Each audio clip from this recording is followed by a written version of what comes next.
Está iniciando. Ah, tá, porque aqui não está vermelho. O Facebook entrou os dois. Glória a Deus, glória a Deus. Estamos ao vivo. Glória a Deus. Glória a Deus. Saudações de paz a todos os que estão entrando nesta live.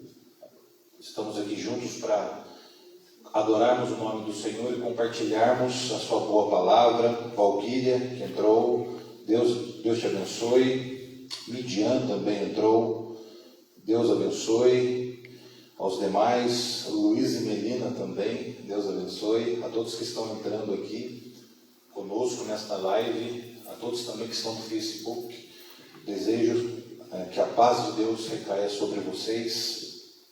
Vamos dar mais alguns minutinhos apenas para que outros irmãos da nossa comunidade possam entrar e juntos meditarmos na palavra de Deus. Tributamos a Deus toda a honra e toda a glória por esse momento de comunhão através das Escrituras. Jair e Sônia também entraram, que Deus os abençoe. Denise, Deus abençoe. Carla, Deus abençoe. Louvado seja Deus por cada vida, por cada um que está conosco nessa noite. Louvado seja Deus, bendito seja o nome do Senhor.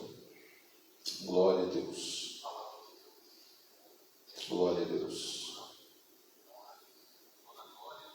Vocês estão me ouvindo bem? Qualquer dúvida aí, coloquem aí as dificuldades para nos ouvir e a gente vai tentar sanar o mais rápido possível, tá? Glória a Deus. Glória a Deus. Flávia também entrou, Deus abençoe a cada um de vocês. Paz do Senhor, Jair, Deus abençoe. Glória a Deus. Glória a Deus. Louvado seja Deus. Glória a Deus. Bom, convido você que está com a sua Bíblia aberta para abrir um texto de Eclesiastes, no capítulo de número 12. Eclesiastes, capítulo de número 12, um verso muito conhecido, que é o versículo 13 do capítulo 12, escrito pelo rei Salomão, possivelmente no final da sua vida. Eclesiastes, capítulo de número 12, versículo de número 13, para meditarmos um pouquinho nessa noite. Diz assim a palavra do Senhor: de tudo o que se tem ouvido, o fim é: teme a Deus e guarda os seus mandamentos, porque este é o dever de todo homem. Eu quero repetir esse versículo. De tudo o que se tem ouvido, o fim é: teme a Deus e guarda os seus mandamentos, porque este é o dever de todo homem. Quero orar com você. Pai eterno, nós te louvamos, ó Deus, por estarmos aqui, ó Deus, neste ambiente, neste momento, ó Deus, podendo compartilhar da sua santa palavra, ó Deus. Ó Deus, nós sabemos que é o Senhor quem opera nos corações, é o Senhor quem fala aos corações, e portanto nós pedimos, ó Deus, humildemente ao Senhor: faz a tua obra em cada coração que nos ouve. Ó Deus, que o Senhor abençoe cada vida que está conosco, seja no Face, seja no Instagram, ou aqueles que ainda porventura ouvirão essa mensagem. Abençoe, Senhor, com as tuas mais ricas e poderosas bênçãos. Deus, eu te peço sabedoria nesta hora. O importante é que o Senhor apareça, que o Senhor seja glorificado e que eu diminua. Fica comigo, ó doce Espírito Santo. É o que eu te peço, Senhor, nesta hora, em nome de Jesus. Amém. Antes de iniciarmos o texto bíblico, também peço a você que coloque o seu pedido de oração, a sua necessidade, para que no final a gente possa estar orando por você e intercedendo pela sua vida também. Então coloque aí, depois nós iremos orar. O tema que eu gostaria de compartilhar com você nessa noite, que Deus colocou no meu coração, é sobre temor, a base para uma vida vitoriosa. É bem verdade que existe uma distinção muito clara entre medo e entre temor. Nós precisamos, à guisa de introdução, fazer uma distinção entre um e entre o outro. O que seria medo? Talvez eu perguntaria para você aí que está me ouvindo no Face, você que está no Instagram, do que você tem medo? Talvez você tenha medo de morrer, talvez você tenha medo de ser acometido de alguma enfermidade, ou talvez você tenha medo de algum animal ou de algo que possa lhe acontecer. Mas a bem verdade é que medo é uma emoção humana incontrolável, é uma sensação de desamparo, é quando você não tem controle. Você é impotente diante das circunstâncias da sua vida. Você é incapaz de proteger a si mesmo. Você é incapaz de proteger a sua família, ou os seus bens, ou aquilo que você possui. E é tão interessante quando nós analisamos as Escrituras, nós vamos observar que existem causas ou fatores que podem causar o medo no coração humano. E o primeiro que eu elenquei aqui, que gostaria de compartilhar com você nessa hora, eu gostaria que você se atentasse para isso, é o fato de que o medo, ele pode ser ocasionado pela falta de fé.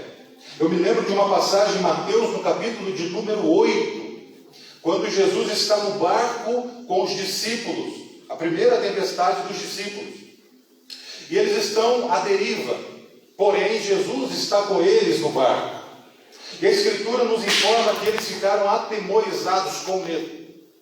E Jesus então é despertado naquela hora, e Jesus ali dormindo, ele acorda e diz: acalma-te vento, acalma-te mar, e vira-se para os seus discípulos e diz: por que temeis, homens de pequena fé?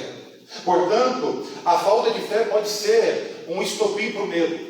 Um outro ponto que eu gostaria de compartilhar com você, e que pode ser um causador do medo, são as circunstâncias adversas que nós não temos controle. Um outro texto muito curioso é Êxodo capítulo 14. E você conhece, você sabe que quando Deus liberta o povo do Egito, a Bíblia nos informa que eles estão indo rumando à terra de Canaã. E o fato é que eles estão diante do Mar Vermelho. E Faraó, num estado rápido, ele cai em si e diz assim: nós fizemos a coisa errada. Vamos atrás do povo. E quando ele chega diante do acampamento de Israel, a Bíblia diz que o povo olha para trás e eles temem muito, eles tiveram muito medo.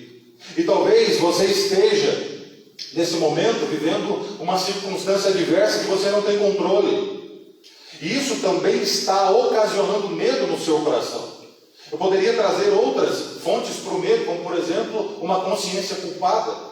Mas enfim, diante de todas essas fontes para o medo, é curioso, a Bíblia é extraordinária. Quando você abre as Escrituras, você percebe uma coisa fascinante.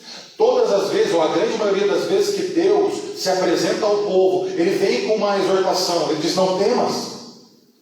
É interessante porque quando nós lemos as Escrituras, você percebe que por 350 vezes a palavra não temas aparece. É Deus antevendo a nossa natureza humana. É Deus dizendo a nós, ao lermos as páginas da Bíblia: não temas, porque eu sou com você. Não pasmes e nem te espantes, porque eu sou o teu Deus, por onde quer que andares. Então nós temos que crer que em meio à adversidade ou à falta de fé, Deus ainda permanece conosco, Deus ainda está conosco. Diante dessas considerações iniciais acerca do medo, eu queria também falar sobre temor. Temor é diametralmente oposto ao medo. Enquanto o medo é um mau uso da imaginação. Eu poderia te dar um exemplo aqui: alguém que vai de uma cidade a outra de avião e teme entrar no avião e teme cair com o avião, por exemplo, antes mesmo do avião decolar. É o mau uso da imaginação. Então, o temor é diferente. O temor, segundo eu coloquei aqui, é o respeito e reverência a alguém elevado, ou uma pessoa importante. No sentido bíblico, reverência é a observância dos mandamentos bíblicos, caracterizada por uma vida de obediência e santidade. É quando nós nos conduzimos a nossa vida através das Escrituras sagradas. Então note você que existe uma diferença entre medo e uma diferença entre temor. E diante disso, eu também gostaria nessa noite de colocar algumas fontes de temor a Deus que podem surgir na nossa vida. A primeira fonte, se você quiser colocar aí e anotar, a primeira fonte que pode gerar temor a Deus no nosso coração se chama conhecimento natural. Todos os homens, sem exceção, eles têm conhecimento suficiente de Deus para temê-lo. Olhe à sua volta. Olhe para tudo aquilo que está ao seu redor.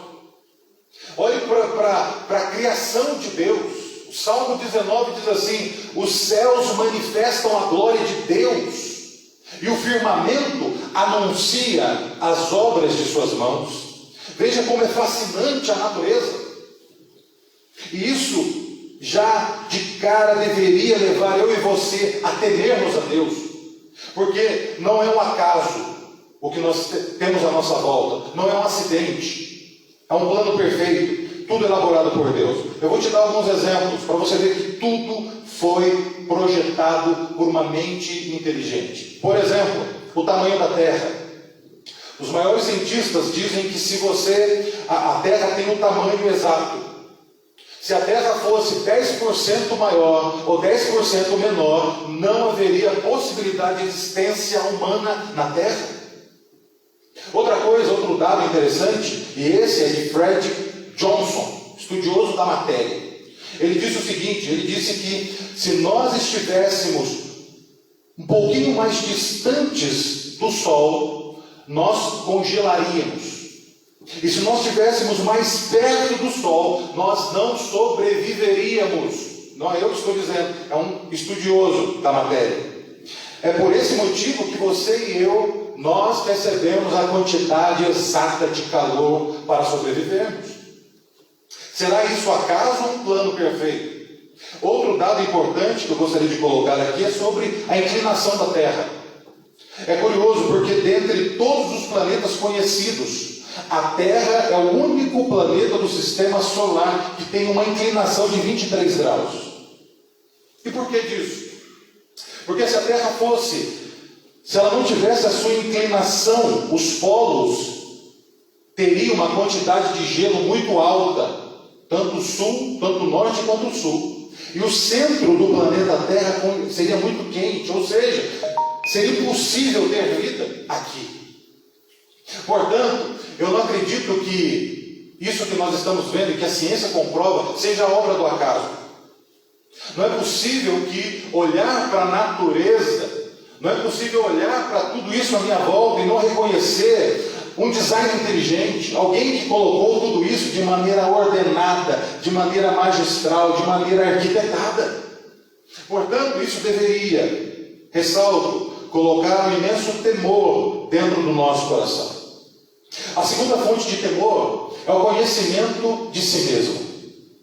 Olhe para você, olhe para a pessoa que está do seu lado de repente aí. Veja a perfeição de Deus nela.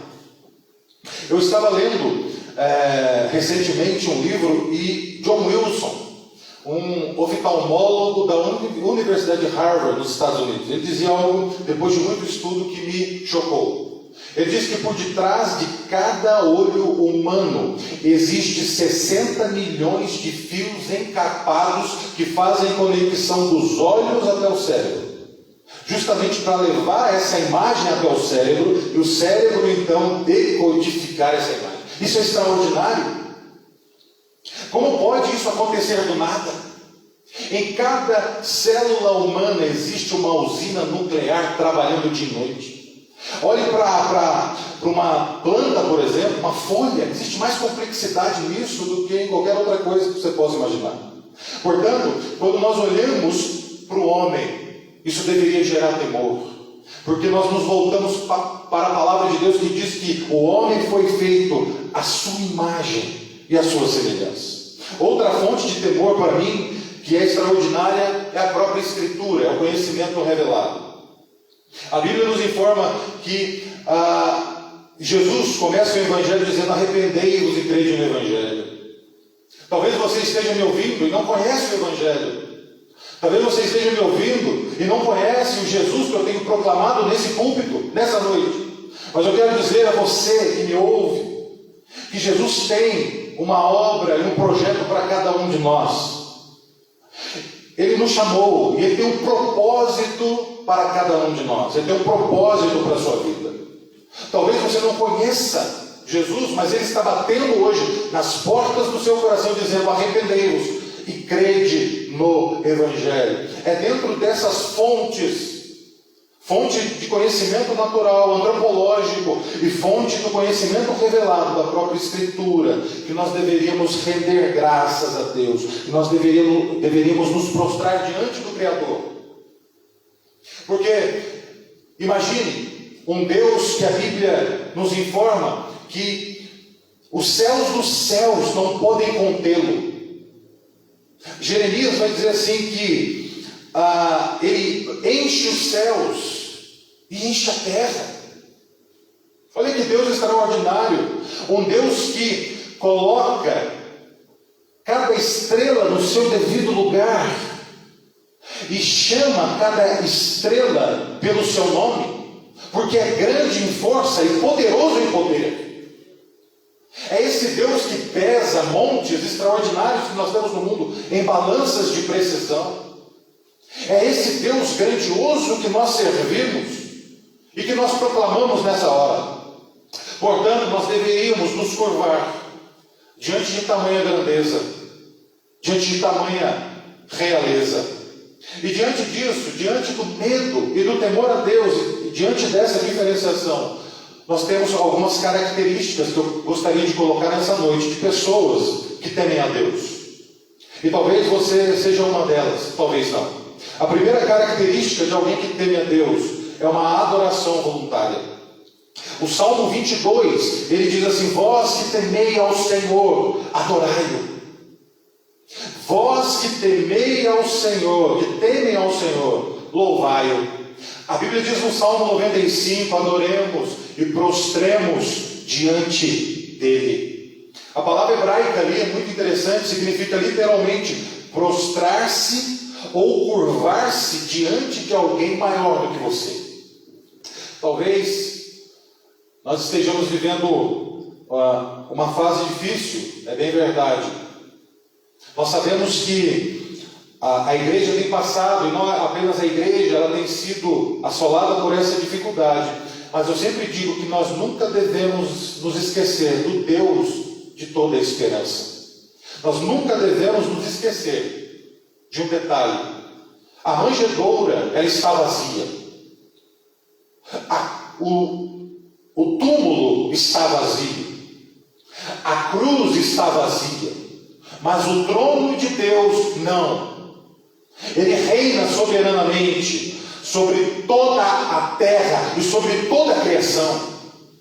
Portanto, nós que tememos a Ele, devemos nos prostrar diante dEle.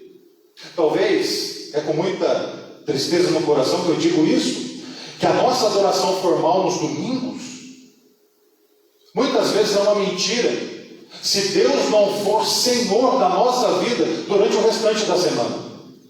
Existem muitos hinos que nós cantamos que são uma mentira em nossos lábios. Nós dizemos assim, que nós entregamos tudo a Deus, enquanto nós não entregamos nada. Nós dizemos que nós adoramos a Deus de todo o coração, enquanto nós adoramos apenas Deus com os nossos lábios. O nosso coração está longe de Deus. Portanto, eu quero colocar aqui alguns sinais de uma verdadeira adoração. Em primeiro lugar, aquele que adora a Deus, ele tem que fazer algo básico, ele tem que se aproximar de Deus. Hebreus, no capítulo 4, diz assim: entrai com confiança ao trono da graça, para que você alcance graça, para que você alcance misericórdia e seja ajudado em tempo oportuno. Nós só podemos adorar a Deus quando nós nos aproximamos dele. Em segundo lugar, a Bíblia nos diz, em Apocalipse no capítulo 4, que os 24 anciãos cercavam o trono de Deus. E eles se prostravam em reverência a ele e também lançavam as suas coroas. Ora, ao prostrar-se, eles estavam dizendo: eu reconheço a sua superioridade, eu reconheço que tu és o Deus soberano sobre toda a terra. E quando lançavam as coroas, eles estavam renunciando e tendo uma postura de humildade. Todo adorador é um adorador que adora com o coração contrito diante de um grande Deus. Todos aqueles que adoram a Deus o adoram com reverência, sabedores de que nós temos cadeira, Deus tem trono. Eu não sei como é que está a tua vida, mas eu sei de uma coisa: Ele é Senhor dos céus e da terra. E é por isso que Abacuque diz a nós: cale-se diante dele toda a terra. Nós estamos amparados por um Deus que nos ama, que estendeu a sua mão de juízo, mas também estende a sua mão de misericórdia. Portanto, tranquilize o seu coração e adore a esse Deus na beleza da sua santidade. Faça como o salmista: vinde, adoremos e prostremos diante desse Deus. Louvado seja Deus por isso. Segunda coisa que eu gostaria de colocar como característica de um verdadeiro adorador, de um homem que teme a Deus, melhor dizendo: o temor, ele gera serviço. O temor, ele faz com que eu arregace as mangas e trabalhe para Ele. Talvez você esteja na igreja há anos, pensando que poderia trabalhar aqui, fazer alguma coisa na igreja, tocar, pregar. Isso é muito bom, isso é louvável. Mas deixa eu dizer algo a você: 95% das pessoas que foram chamadas por Deus serão vocacionadas fora da igreja. Fora da igreja. Então, o que Deus nos chama para fazer? É para ser vendedor? Seja o melhor vendedor. É para atender atrás de um balcão? Seja o melhor atendente. É para dar aulas? Seja o melhor professor. Eu não sei a vocação que Deus me chamou, mas uma coisa eu te peço: faça o seu melhor. Porque trabalho nas Escrituras não é o que muita gente se associa hoje em dia, que trabalho é castigo, trabalho é fardo, trabalho é provação. Não. Do ponto de vista etimológico, quando a gente pega a raiz da palavra, no latim, ela poderia até significar isso. No latim, a palavra significa, era aquele instrumento de tortura que era utilizado para martirizar alguém e produzir desconforto em alguém. Mas no plano original de Deus, no começo, o trabalho é abençoado. O trabalho é bom. O trabalho precisa ser feito. E Deus te chama nessa hora para trabalhar diante dEle, para trabalhar para Ele. Que as suas mãos sejam as mãos de Deus. Que os seus lábios sejam os lábios de Deus. Que o seu caminhar seja um caminhar através de Deus. É muito interessante. Porque Deus ele nos chama para fazer a sua obra. E existem muitas pessoas, talvez, que talvez não queiram trabalhar na casa de Deus, porque pensam assim: lá não dá, o povo lá não dá. Talvez você esteja agora pensando assim: depois que acabar a pandemia, eu até ia na igreja, não vou mais. Deixa eu dizer algo a você: a igreja é imperfeita, sabe por quê? Porque Deus usa uma matéria-prima imperfeita, que sou eu e você. Não existe perfeição em nenhuma instituição criada pelo homem. Não existe perfeição em lugar algum. Imagine você, se nós desprezássemos os apóstolos, porque dentre eles havia um Judas. Me diga aí. Como é que eu posso vilipendiar, desprezar os cristãos devotos da igreja de Jerusalém do primeiro século, porque havia um Ananias e um Safira entre eles? Como é que eu posso desprezar Paulo, se com Paulo havia um Demas que amou o presente século? A resposta é não, é clara, é não. Nós não podemos desprezar o todo, porque existem problemas nela. Mas Deus te chama para fazer um trabalho de boa fé. Deus nos chama para fazer um trabalho que glorifique o seu nome. Eu dizia a alguns amigos recentemente que essa pandemia vai acabar. Certamente vai acabar. Cedo ou tarde ela vai acabar. Mas que testemunho eu e você vamos deixar? Que testemunho eu e você vamos deixar? Homens valentes, corajosos, caras de leão, que enfrentaram, que tiveram esperança, tiveram fé. Ou eles vão virar para nós e dizer: vocês foram medrosos, se acovardaram, se esconderam na caverna, se encaramujaram-se. Que lado você está, meu irmão e minha irmã? Que testemunho você vai deixar? Que trabalho você tem feito a Deus? Existem muitas estrelas na casa de Deus. Muitas. Muitas estrelas. Mas a estrela, ela só aparece quando a noite aparece. Quando o sol vem, as estrelas, elas somem. Cristo é o sol da igreja. Cristo é o que resplandece na igreja. Nós precisamos de gente que arregace as mangas e que confie no eterno Deus. William Carey diz: espere grandes coisas de Deus, tente grandes coisas para Deus. Seja ousado nessa pandemia. Trabalhe para Deus aonde você estiver. Seja uma mulher de fé e um homem de fé e tire esses óculos escuros e coloque os óculos da esperança, porque Deus reina e está no trono de todo o universo, para a honra e glória do seu nome. Terceira coisa que eu gostaria de colocar como característica de um verdadeiro homem e de uma verdadeira mulher que teme a Deus é alguém que tem santidade em sua vida.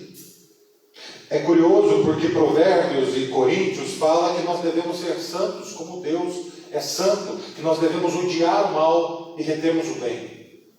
Talvez você não entenda o que é santidade. Santidade não é deixar de fazer algumas coisas, mas é deixar de fazer algumas coisas e começar a fazer coisas que agradam a Deus. Isso é santidade. E aqui vai um conselho para você nesta hora: associe-se de gente boa. Associe-se, junte a pessoas que estão conectadas com Deus. Se junte a pessoas que estão na agenda de Deus, que estão sintonizadas com Deus, que possam dar uma palavra de esperança para você, que possam dizer a você assim: olha, nós estamos num momento difícil, nós não negamos isso, mas nós sabemos o Deus em quem temos crido. Nós sabemos que Deus é soberano e que coordena todas as coisas. Paulo, certamente, colocando na sua carta em 1 Coríntios, ele escreve dizendo assim, que as más companhias corrompem os bons costumes. Quem nós andamos vai determinar o nosso destino. Eu não sei com quem você está andando, mas eu quero dizer para você: não seja Maria vai com as outras. Não seja. Não seja um crente que perdeu a esperança no Deus da esperança. Um crente que está longe de Deus, que está distante de Deus. É agora que nós temos que se achegar a Ele, que se ater a Ele, que estar perto dEle. Crente de verdade, que anda em santidade, não mente. Crente que está conectado com Deus, não dá calote em ninguém. Crente que está conectado com Deus, não fala mal dos irmãos. Crente é nova criatura. Crente está sintonizado com Deus. Eu me lembro agora da igreja de Laodiceia. Uma igreja que perdeu a santidade de Deus. Era uma igreja arrogante, uma igreja autossuficiente, uma igreja que a própria Escritura nos revela que lá dentro tinha um centro bancário. A igreja era muito rica, muito rica. Havia uma produção de lã, a lã negra, que era utilizada para a confecção de roupas e carpetes, caríssima. Outra coisa, produzia um unguento que curava a enfermidade nos olhos. Veja a distância que a igreja estava do Filho de Deus. Estavam longe, distantes, a ponto de Deus chegar e dizer assim: vocês precisam. Vocês são pobres, vocês são cegos, vocês estão nus. Vocês precisam comprar ouro refinado no fogo. E aí ele vai dizer uma das frases mais duras do Novo Testamento a uma igreja. Ele diz assim: porque você não é quente e nem frio, você é morno, vomitar-te-ei da minha boca. É curioso como Deus pega uma característica geográfica para ensinar uma igreja que estava distante dele. Lá no contexto do primeiro século, a igreja de Laodiceia, ela ficava entre duas cidades. A cidade de Colossos era uma cidade que era conhecida por suas águas refrescantes. Já a cidade oposta, Hierápolis, era uma cidade que era conhecida por suas águas quentes, por suas águas termais. E a história vai nos ensinar que havia um duto que saía de Hierápolis e chegava até Laodiceia. E a água quente que saía de Hierápolis chegava morna em Laodiceia. É a única vez em todo o Novo Testamento que a Bíblia registra a palavra vômito. A igreja deu ânsia, a única igreja do Novo Testamento que deu ânsia de vômito em Deus. Em nenhum outro lugar você vai encontrar essa palavra grega. E vai traduzi-la, é isso mesmo, é ânsia de vômito, é náuseas. A igreja, ela não era um local de refrigério, água fria. A igreja não era um local de águas termais, ela não produzia cura. Ou seja, ela era morna, e água morna provoca ânsia de vômito. O que Deus está dizendo é: vocês deveriam ter me procurado e voltado à santidade. É nesse momento que Deus então ele diz assim: eis que estou à porta e bato. Se alguém ouvir a minha voz, abrir a porta, eu entrarei com ele, entrarei em sua casa, cearei com ele e ele comigo. Gente, nós precisamos buscar a Deus. Nós precisamos abrir as portas do nosso coração e pedir que Deus trabalhe na nossa vida, nesse momento. Precisamos correr até Ele, porque o Evangelho ele não pode ser vivido pela metade, ele tem que ser vivido na sua totalidade. Portanto, Deus nos chama a uma vida santa, em meio a um povo que está com medo, a um povo que está angustiado. Você que está me ouvindo, coloque a sua vida em ordem. Você que me ouve, eu faço uma conclamação solene: coloque a sua vida em ordem. Se existem coisas que precisam ser retiradas, permita que o próprio Deus a retire. Ele é o Senhor que vai lapidando a nossa vida. Ele é o Senhor que vai tirando as coisas ruins da nossa vida. É Ele que vai dando graça a nós, para que a gente possa se tornar aquilo que Ele mesmo planejou para nós na eternidade. E por fim, uma pessoa que teme a Deus, ele tem prazer na palavra de Deus. Quando eu desprezo a palavra, quando eu deixo a palavra de lado, o temor desaparece do meu coração e o fracasso ele se apodera de mim. Eu não sei se você ama a palavra de Deus, mas você deveria amá-la. Você deveria buscá-la.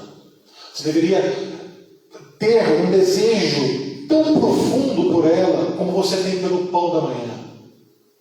Você deveria amar a palavra, porque, como George Miller disse, o vigor da nossa vida espiritual será na mesma proporção que nós colocarmos a palavra de Deus na nossa vida e nos nossos pensamentos. Ou seja, se a palavra de Deus é alta e elevada, a minha vida espiritual também será. Mas se a palavra de Deus ela tem pouco valor, a minha vida espiritual será pequena. Busque a palavra de Deus, medite nela de dia e de noite. Eu sempre digo aqui aos irmãos de fé dessa igreja, eu sempre recordo dessa ilustração, que para mim é uma das melhores, é verídica, de um pastor que estava pregando em uma tribo da África. E eu me recordo, lembro que existia uma mulher analfabeta, que não tinha conhecimento de leitura, de escrita, ela não sabia. Mas ela tinha desejo de ouvir Deus falando com ela. E ela então, ouvindo um missionário, ela decora 12 versículos da palavra de Deus. E ela então retorna para sua casa. Ela morava há 3 dias. Há 3 dias da onde o missionário estava. Depois de 2 dias de viagem, ela e o filho pequeno, e ela meditando nos 12 versículos que havia decorado, ela se esqueceu do último versículo. E aí, ela está numa encruzilhada. Ou ela vai para casa, caminho de um dia, ou ela volta e pega o último versículo que havia esquecido. Talvez, se fosse hoje no século 21, eu e você, nós voltaríamos para casa. Mas ela não fez isso. Ela retorna até o campo missionário. O missionário, ao avistá-la, diz assim: eu estou surpreso, o que você veio fazer aqui? Pelo meu tempo, você já estaria há um dia na sua casa. E ela fala algo extraordinário que deve gerar temor no nosso coração. E ela diz: missionário, a palavra de Deus, ela é muito preciosa para ficar perdida no meio do caminho. Eu não sei como é que está a tua vida com relação às Escrituras, mas Deus está falando conosco para que a gente possa ter uma vida que teme a Ele. A gente precisa andar pelos caminhos da graça, buscar a sua palavra que vive e eficaz. Não seja como aquela mãe e aquela criança que, quando foram limpar um dos 2 cômodos da casa, a mãe direciona o garoto e diz: você vai ficar com esse cômodo pequeno. E o garoto começa a limpar, a mãe vai limpar o restante do cômodo, e ele acha uma Bíblia, um livro gigante, capa preta, todo empoeirado. E ele se volta para a mãe e diz assim: mãe, de quem é isso? O que é isso? A mãe diz: isso aqui é a palavra de Deus, meu filho. E o menino então se volta para a mãe e diz assim: mãe, vamos devolver para ele, a gente não está usando mesmo. Talvez a sua Bíblia esteja cheia de poeira. Desculpe dizer isso. Charles Spurgeon, grande pregador do Evangelho, dizia assim: existem muitas Bíblias de muitos irmãos que estão com tanta poeira que poderia ser escrito com o dedo: condenação. Condenação. É com muito temor que eu digo isso. Que você deve buscar a Deus neste tempo. Você está neste tempo agora para glorificar a Deus. Portanto, eu quero deixar essa palavra para o seu coração. Deus, Ele é Rei, Ele é Senhor, Ele está conosco. E Ele prometeu: eis que estou convosco todos os dias, até a consumação dos séculos. Guarde essa palavra no seu coração. Tenha prazer na palavra de Deus. Seja santo. Viva uma vida santa. Gere serviço na sua vida. Trabalhe para Ele. Glorifique a Deus com o seu trabalho. E adore a Ele em todo o tempo. Glorifique a Deus em todo o tempo. Porque Ele tem cuidado de você. Gostaria de finalizar pedindo os pedidos de oração. Letícia, gostaria que você me trouxesse. Gostaria de agradecer a cada um que esteve conosco.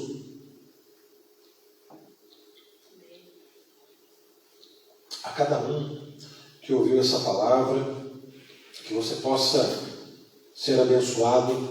Desejo uma semana abençoada a você. Que Deus te abençoe, te guarde. Nós vamos fazer a oração dos pedidos. Nós temos aqui a Luciana Santos, pela família, João, pelo pai, Marinela, pelo Diego, irmão de uma amiga com Covid, Denise Becker, pelo trabalho, Letícia, Gessé Santos, pelo fim da pandemia, sim, Gilmar e Eric, pedido do Hugo, Carol e Alejandro, ok, e Diego, pelo seu pai. Convido você a fechar os seus olhos. Vamos orar por cada pedido aqui. Pai eterno, nós louvamos ao Senhor por esse momento de palavra, por tudo aquilo que o Senhor falou em nosso coração, nesse dia tão maravilhoso, na qual o Senhor ressuscitou. Ó Deus, o Senhor está vivo à destra de Deus. Senhor, cada pedido aqui, cada nome mencionado, eu peço que o Senhor entre com providência, ó Pai. Ó Deus, a Tua palavra diz que nós devemos pedir, e também diz que o Espírito Santo, Ele intercede por nós, porque nós não sabemos como pedir, mas nós colocamos cada vida e cada pedido de oração diante do Senhor, porque nós sabemos que o Senhor está vivo, que o Senhor ressuscitou, está à destra do Pai. Deus, cada pedido de oração, que cada vida aqui, Deus, lida e mencionada, possa ser alcançada pelo Teu favor, pela Tua bondade, pelo Teu amor. Deus, abençoe, ó Deus, a cada um, ó Deus, e que cada pedido seja colocado diante do Senhor, e que a Tua vontade seja feita nos céus e também na terra. Pai, nós glorificamos o Teu nome, e também pedimos por cada um que nos ouviu nesta hora, que o Senhor abençoe, que o Senhor guarde, que o Senhor proteja, e que o Senhor dê uma semana abençoada. Que a graça de Jesus, o grande amor de Deus, a comunhão e as consolações do Espírito sejam com todos, desde agora e para todos sempre. Amém e amém. Uma semana abençoada a todos.